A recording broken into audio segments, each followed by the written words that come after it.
Let there be no doubt, while I strongly disagree with the court's decision, I accept it. I accept the finality of this outcome, which will be ratified next Monday in the Electoral College.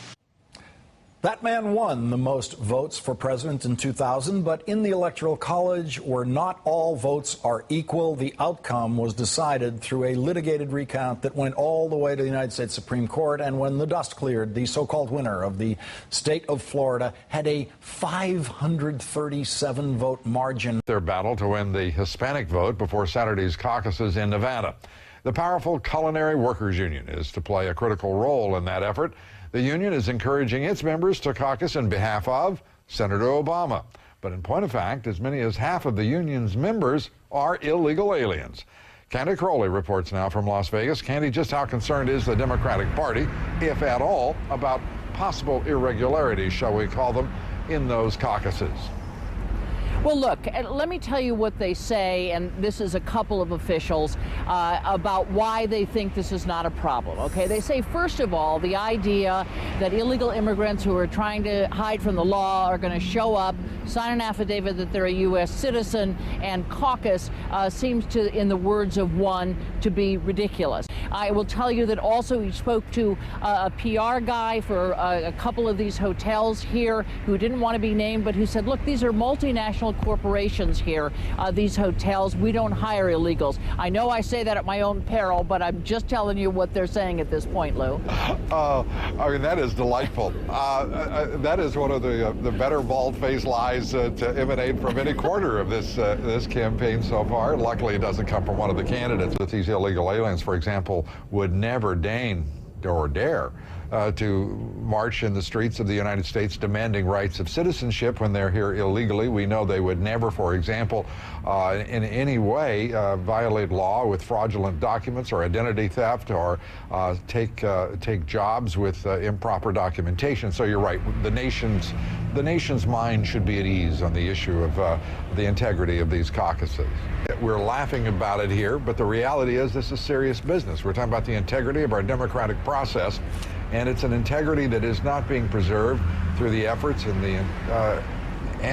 the concerns of many state governments or the electoral boards across the country. It's a very difficult issue. What that really adds up to is they're taking no additional steps to assure that everyone who caucuses is legal and properly there within the caucus.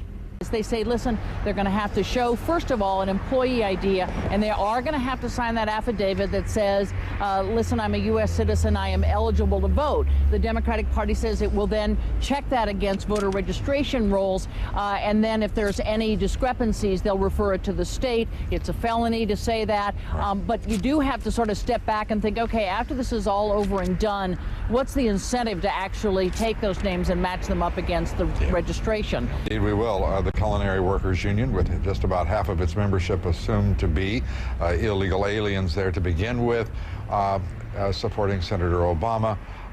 That ought to be just I don't know why anyone would be concerned at all about this situation. With so much focus on this year's election, it's important that every single vote be counted, right? But what if some of those votes are cast by illegals? Might sound a little far-fetched, but amazingly enough, only one state even bothers to check whether the people casting ballots are U.S. citizens. And as far as November's concerned, it may be too late to fix that. Eric Shawn has more. He's our senior correspondent and live with us. What state checks, Eric?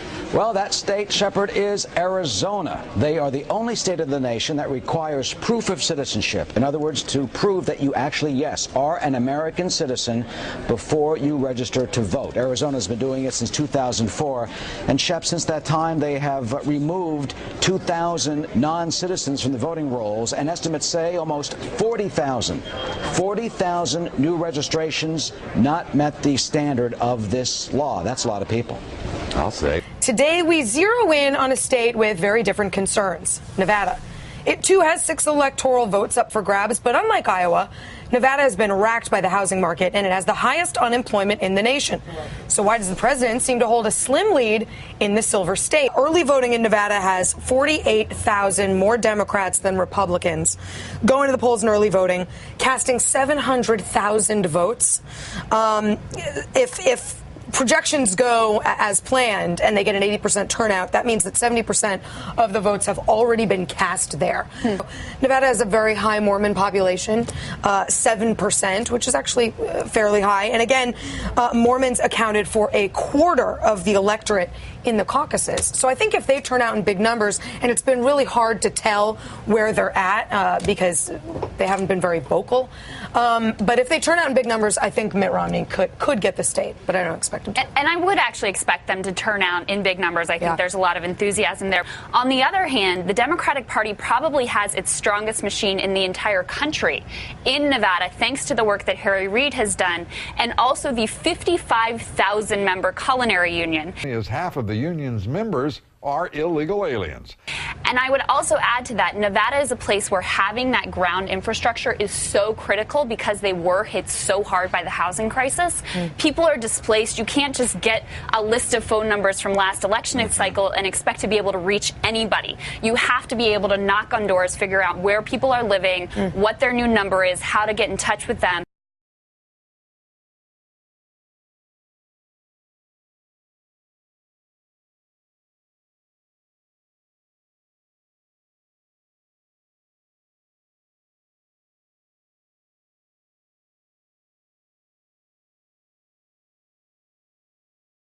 The problem for Romney is that the Spanish language media has been focusing on issues he doesn't want to talk about, like Obama allowing young immigrants here illegally to apply to stay in the U.S. legally on a renewable 2-year basis. The application process opened in mid-August and has served Obama's political aspirations well. After announcing it, he jumped out to a 50-point lead among Latino voters. 2 election supervisors take action tonight after an NBC2 investigation uncovers flawed record-keeping and human error, allowing people who are not citizens of the United States to vote. See, we don't know how widespread this problem is because elections offices don't keep track of where non-citizens live. So we decided to do something that they never tried to do before, and we found them on our own. Have you voted before? Right. I vote every year. Hanako Danette is not a U.S. citizen, yet the Cape Coral resident is registered to vote. Do you know that you're not supposed to vote if you're not a U.S. citizen? NBC2 found Danette after reviewing her jury excusal form. She told the clerk of court she couldn't serve because she wasn't a U.S. citizen. But we found her name and nearly 100 others like her in the database of Florida registered voters. You have no idea why you're registered to vote? I have no idea. I mean, how am I supposed to know? Go to the driver's license facilities or anything. I don't know. This Naples woman didn't want to show her face. While she doesn't know how she was registered, she does know how to vote. Records show she voted 6 times in elections dating back 11 years. Samuel Lincoln is not a U.S. citizen either. The Jamaican national says he doesn't know how he ended up registered to vote. So this is all a big mistake. So that's their mistake, that's not mine. But we obtained a copy of his 2007 voter registration application. It's clearly marked U.S. citizen. County supervisors of elections tell me they have no way to verify citizenship. Under the 1992 motor voter law, they're not required to ask for proof. The only way supervisors of elections can investigate voter fraud is if they get a tip. It looks like these individuals lied on your documents. So that's what our list became.